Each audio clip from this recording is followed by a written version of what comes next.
सभी नौजवान साथियों को मेरा प्यार भरा नमस्कार। संजीव साहू सर की गणित क्लास में आप सभी का स्वागत है। साथियों, आज के इस वीडियो में आपको बताऊंगा निर्देशांक ज्यामिति के अंतर्गत प्रश्नावली 2 के कुछ सवाल।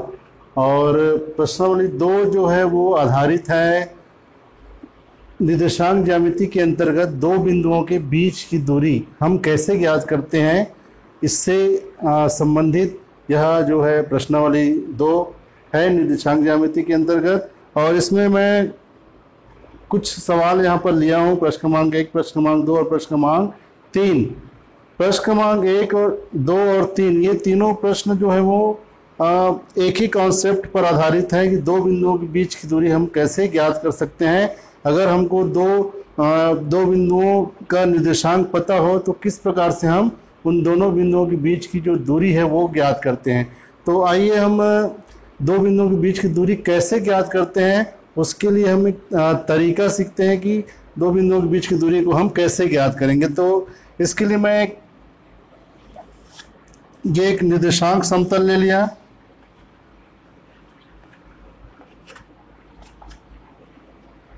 इसमें एक्स अक्ष हो गया, ये वाई अक्ष हो गया, यहाँ पर ये मूल बिंदु है जिसको हम O से प्रदर्शित करते हैं, और इसका जो निर्देशांक होता है वो क्या होता है, 0 0 होता है।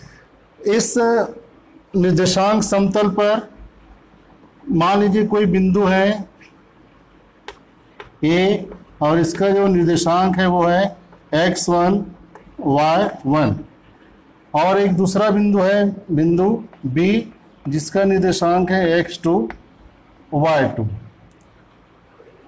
हमको दोनों बिंदुओं के निर्देशांक पता है। निर्देशांक से हमको क्या पता चलता है कि उन बिंदुओं की जो स्थिति है उस निर्देशांक समतल में कहाँ पर है वो हमको पता चलता है। और इन दोनों स्थितियों की सहायता से, इन दोनों बिंदुओं की सहायता से हमको इनके बीच की दूरी ज्ञात करना है। तो इसके लिए एक सूत्र होता है, ए और बी के बीच की दूरी को हम ए बी भी लिखते हैं। ए बी का मतलब क्या होता है, ए से बी की दूरी बराबर x2 माइनस x1 पूरे का वर्ग धन y2 माइनस y1 पूरे का वर्ग। आपको 10वीं का जो सिलेबस है उसके हिसाब से, 10वीं का जो पाठ्यक्रम है उसके हिसाब से मैं आपको बता रहा हूं कि दो बिंदुओं के बीच की दूरी को हम कैसे ज्ञात करेंगे। तो इसके लिए तरीका यह है कि एक सूत्र होता है दो बिंदुओं के बीच की दूरी का, उस सूत्र को हमको याद रखना है, और उस सूत्र में हम मान को किस प्रकार से रखते हैं उसको आपको इस वीडियो के माध्यम से, इस क्लास के माध्यम से आपको सीखना है। तो ये तो हो गया सूत्र। अब चलिए देखते हैं हम प्रश्न क्रमांक 1। प्रश्न क्रमांक 1 क्या कहते हैं कि दिए गए आलेख को हम, आलेख किसको बोलते हैं, ग्राफ शब्द को आप जानते हैं, आलेख शब्द को बहुत कम लोग जानते हैं, क्योंकि कहीं कहीं पे ऐसा होता है कि हम अंग्रेजी के शब्दों को तो जानते हैं लेकिन उसका हिंदी हम नहीं जानते। जैसे ट्रेन को बहुत लोग जानते हैं, रेल को भी बहुत लोग जानते हैं, लेकिन उसका हिंदी क्या होता है वो बहुत कम लोग जानते हैं। और जब पता चलेगा तो आप कमेंट्स में लिखकर जरूर बताइएगा। तो आलेख मतलब होता है ग्राफ, और ये किताब के हिसाब से जो 10वीं की जो पाठ्य पुस्तक है उसके हिसाब से उसमें उसका क्रमांक दिया हुआ है 10 नंबर। मतलब ये जो आलेख है वो आलेख क्रमांक 10 दिया हुआ है। उसमें बिंदु P की Q व R से दूरी ज्ञात कीजिए। तो यहाँ पर हमको दो दूरियां ज्ञात करना है, P से Q की दूरी और P से R की दूरी। अब इसमें देखते हैं हमारे पास जो आलेख है उसको मैंने यहाँ पर ब्लैक बोर्ड में बनाया है, ग्रीन बोर्ड में, और इसमें देखते हैं बिंदु P कहाँ पर स्थित है। तो ये वाला जो बिंदु है P, इसका निर्देशांक कितना दिया है इसमें ग्राफ के हिसाब से 2 0। और उसके बाद में हमको इसकी दूरी किससे ज्ञात करनी है, तो R से ज्ञात करनी है और Q से ज्ञात करनी है। तो R का निर्देशांक दिया है 3 2, और यहाँ पर Q का निर्देशांक दिया है -1 3। तो इस प्रकार से हमको करना क्या है कि बिंदु P 2 0 की दूरी बिंदु R 3 2 से, और बिंदु P 2 0 की दूरी बिंदु Q -1 3 से ज्ञात करनी है। किसके माध्यम से, इस सूत्र के माध्यम से। तो काफी आसान है। अगर आप एक दो सवाल समझ लें तो फिर बाद में आपको कोई दिक्कत इसमें नहीं होगी। तो हल क्रमांक पहला,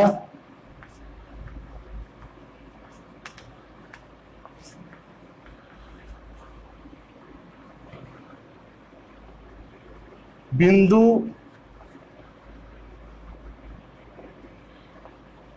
P का निर्देशांक बराबर कितना दिया है? P बिंदु का निर्देशांक 2 0। उसके बाद बिंदु Q का निर्देशांक ये कितना दिया है? Q का निर्देशांक -1 3 ऋण 1 3। फिर बिंदु R का निर्देशांक, बिंदु R का निर्देशांक बराबर, R बराबर कितना है यहाँ पे? 3 2। ये तीनों बिंदुओं के निर्देशांक इस ग्राफ को देखकर, इस आलेख को देखकर हमको पता चलता है। अब हमको प्रश्न को आप पुनः एक बार देख लें कि ज्ञात क्या करना है। P की Q व R से दूरी, मतलब P से Q की दूरी ज्ञात करना है और P की दूरी R से भी ज्ञात करना है। दो दूरी हमको ज्ञात करना है। P से Q मतलब PQ ज्ञात करना है और P से R की दूरी मतलब PR ज्ञात करनी है। इसको आप चाहो तो आप क्या करो, क्योंकि दोनों जगह में, दोनों दूरियों में P बिंदु का निर्देशांक जो है वो कॉमन होगा, दोनों जगह होगा। इसको आप x1 y1 मान लो, इसको आप x2 y2 मान लो और इसको x3 y3 मान लेते हैं। तो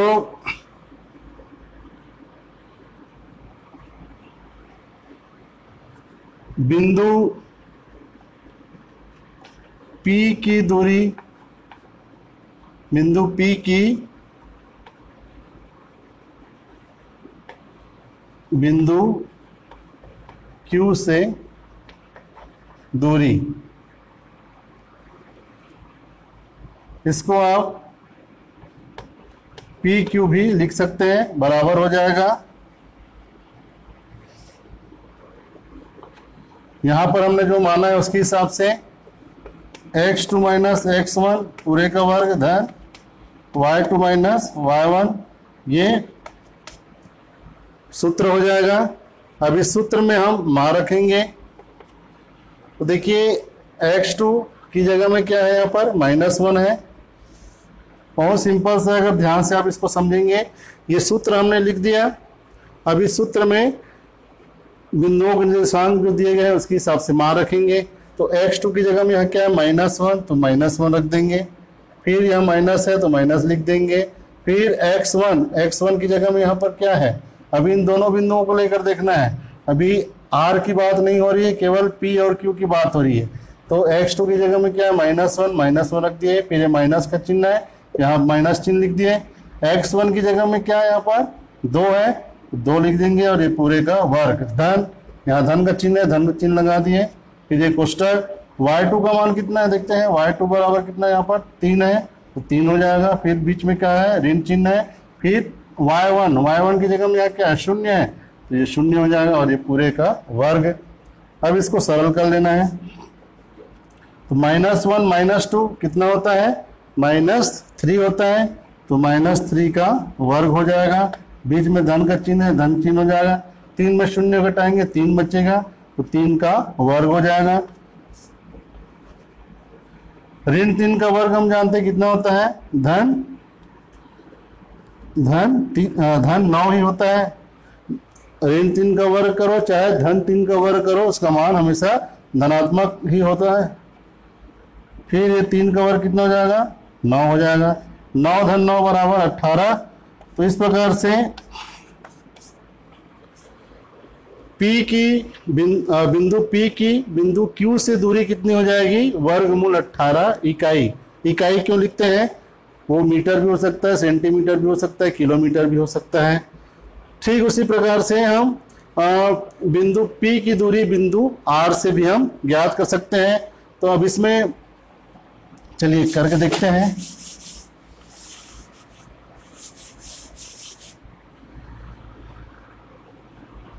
बिंदु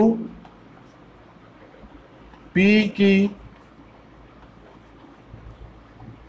बिंदु R से दूरी बराबर, इसको हम क्या लिख सकते हैं? PR लिख सकते हैं। बिंदु P की बिंदु P से दूरी, तो P से R की दूरी को हम PR लिख सकते हैं। और ये हो जाएगा, यहाँ पर जो हमने मान लिखा है उसके हिसाब से सूत्र अब किस रूप में बदल जाएगा? x3 माइनस x1 पूरे का वर्ग धन y3 माइनस y1 पूरे का वर्ग। सूत्र इस रूप में आ जाएगा, क्योंकि दूसरा बिंदु हमने क्या ले लिया है? x3 y3 लिया है। क्यों लिया है? क्योंकि हम यहाँ पर कुल 3 बिंदुओं की बात हो रही है। अगर इसको भी अगर मैं x2 y2 ले लेता तो आप ये बोलते कि यहाँ x2 y2 बराबर ऋण 1 3 है, यहाँ कैसे x2 y2 बराबर भी 3 2 हो रहा है। तो उस कंफ्यूजन को दूर करने के लिए मैंने इसको एक तीसरा नाम दे दिया, इस बिंदु को x3 y3 दे दिया, जिसका मान है 3 2। अब इसमें हम विभिन्न जो राशियां उनका मान रखेंगे। तो x3 का मान यहाँ पर कितना है? x3 की जगह में क्या है? 3 है, तो 3 हो जाएगा। फिर ऋण चिन्ह है तो ऋण चिन्ह लगा देंगे। x1 का मान कितना? 2, तो 2 हो जाएगा पूरे का वर्ग। यहाँ धन का चिन्ह है, धन चिन्ह लगाएंगे। फिर कोष्टक, दूसरा कोष्टक y3 का मान कितना? 2, तो 2 हो जाएगा ऋण, तो ऋण लगाएंगे। y1 का मान कितना है? 0, तो हो जाएगा 0 पूरे का वर्ग। इसको आप सरल करेंगे तो 3 में 2 घटाएंगे, 1 बचेगा, तो 1 का वर्ग धन, ये धन का चिन्ह हो गया। 2 में 0 घटाएंगे, 2 बचेगा, 2 का वर्ग हो जाएगा बराबर 1 का वर्ग 1, और ये धन का चिन्ह रहेगा, 2 का वर्ग 4, 1 धन 4 बराबर 5, तो ये हो जाएगा वर्गमूल 5 इकाई। तो इस प्रकार से बिंदु P की बिंदु R से दूरी PR बराबर कितना हो जाएगा? वर्गमूल 5 इकाई। अगर इसी प्रश्न में ये कहा जाए कि हमने क्या क्या चीजें ज्ञात की, यहाँ पर बिंदु P की दूरी ज्ञात की बिंदु Q के साथ, और बिंदु P की दूरी ज्ञात की बिंदु R के साथ। इसी प्रश्न में अगर ये कहा जाए कि Q और R की दूरी भी ज्ञात करो, Q से R की दूरी ज्ञात करो, तब क्या सूत्र में हम क्या लेंगे? x3 माइनस x2 हो जाएगा, फिर पूरे का वर्ग धन y3 माइनस y2 पूरे का वर्ग हो जाएगा। सूत्र को आपको भूलना नहीं है, सूत्र आप याद रखेंगे, सूत्र में मान रखना है, और दो बिंदुओं के बीच की दूरी आप आसानी से ज्ञात कर सकते हैं। दो बिंदुओं के बीच की दूरी का मतलब क्या होता है? जैसे आपको ये जैसे निर्देशांक है, निर्देशांक समतल है, यहाँ पर मान लीजिए एक शहर है गरियाबंद है, और यहाँ पर दूसरा शहर है धमतरी। दोनों के बीच की दूरी ज्ञात करना है हमको। मैप के हिसाब से गरियाबंद की स्थिति पता है कि वो उसकी स्थिति कहाँ पर है वो स्थित इस मानचित्र में, और धमतरी की स्थिति भी हमको पता है कि उसकी जो स्थिति है वो इस मानचित्र के हिसाब से निर्देशांक समतल में कहाँ पर है। अब दोनों के बीच की हमको दूरी ज्ञात करना है, तो इस सूत्र की सहायता से हम जो इसके निर्देशांक हैं, गरियाबंद के निर्देशांक का मान क्या होगा और धमतरी के निर्देशांक का मान क्या होगा, अगर वो हमको पता चल जाए तो धमतरी से गरियाबंद की जो वास्तविक दूरी है वो क्या होगी वो हमको पता चल जाए। लेकिन अगर हम ये कहते हैं जैसे गरियाबंद से धमतरी है, उसके लिए अलग अलग रास्ते हो सकते हैं आने जाने के लिए, एक जगह से दूसरी जगह जाने के लिए, तो वो जो वास्तव में उस दूरी को हम उस मार्ग की दूरी होती है, ना कि वो गरियाबंद से धमतरी की दूरी होगी। जैसे गरियाबंद से अगर आप धमतरी जाएंगे तो उसके लिए बहुत सारे रास्ते हैं। आप गरियाबंद से मगल रोड पांडुका होते हुए गरियाबंद, धमतरी से अगर आपको गरियाबंद जाना होगा तो आप धमतरी से मगल रोड पांडुका होते हुए भी गरियाबंद जा सकते हैं। आप धमतरी से केरेगांव, सिंहपुर, मोहेरा होते हुए भी आप गरियाबंद जा सकते हैं। धमतरी से आप अभनपुर, राजिम और पांडुका होते हुए भी आप गरियाबंद जा सकते हैं। तो वो उस मार्ग की लंबाई होती है कि हम किस मार्ग से जा रहे हैं, उस मार्ग की वो लंबाई होती है। इसकी जो वास्तविक दूरी होती है वो न्यूनतम दूरी जो होती है वही दो स्थानों के बीच की वास्तविक दूरी होती है। जैसे आप यहाँ से धमतरी से चलना शुरू के मार्ग की लंबाई ऐसा एक मार्ग हो गया, ऐसे ऐसे घूम घाम के ऐसे इधर इधर आ गया, तो ये मार्ग की लंबाई है, ना कि गरियाबंद से धमतरी की दूरी। गरियाबंद से धमतरी की जो वास्तविक दूरी है वो न्यूनतम दूरी ही होती है। तो इस प्रकार से ये दूरी से संबंधित जो बातें हैं वो मैंने आपको बताया है। अब प्रश्न क्रमांक 2 देखते हैं, क्या कहते हैं। आलेख 10 को देखकर AC, AB व BC का मान ज्ञात कीजिए। तो AC मतलब क्या हुआ, ये A का निर्देशांक दिया है 3 ऋण 2, C का मान दिया है, ये बिंदु C का निर्देशांक है। तो A का निर्देशांक पता है, C का निर्देशांक पता है, AC निकाल सकते हैं उस सूत्र के माध्यम से। AB, A का निर्देशांक पता है, B का निर्देशांक पता है, AB ज्ञात कर सकते हैं इस सूत्र की सहायता से। और क्या ज्ञात करने बोला है, BC, B से C की दूरी कितना हो जाएगा, तो सूत्र में मान रखेंगे, ये पहला बिंदु हो जाएगा, दूसरा बिंदु हो जाएगा, दो बिंदुओं के बीच की दूरी ज्ञात कर सकते हैं, वो BC का मान हो जाएगा।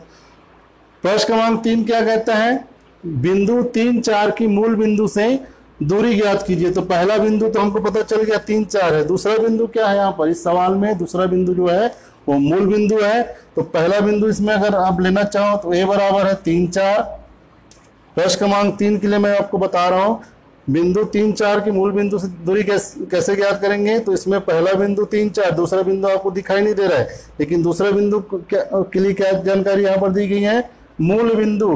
तो मूल बिंदु को हम क्या मानते हैं, O मानते हैं, और O का निर्देशांक हमेशा क्या होता है, 0, 0 होता है। इस प्रकार से जब भी किसी बिंदु की मूल बिंदु से दूरी ज्ञात करने के लिए बोला जाए तो पहला बिंदु आप ले सकते हो, जो बिंदु दिया गया है उसको पहला बिंदु A या B जो भी लेना है आप उसको लोगे, और दूसरा बिंदु जो होता है मूल बिंदु उसको हम O लेते हैं, और O का निर्देशांक हमेशा 0, 0 होता है। तो इस प्रकार से ये दो बिंदु प्राप्त हो गए। इन दोनों की सहायता से सूत्र में मान रख के हम दोनों के बीच की दूरी ज्ञात कर सकते हैं।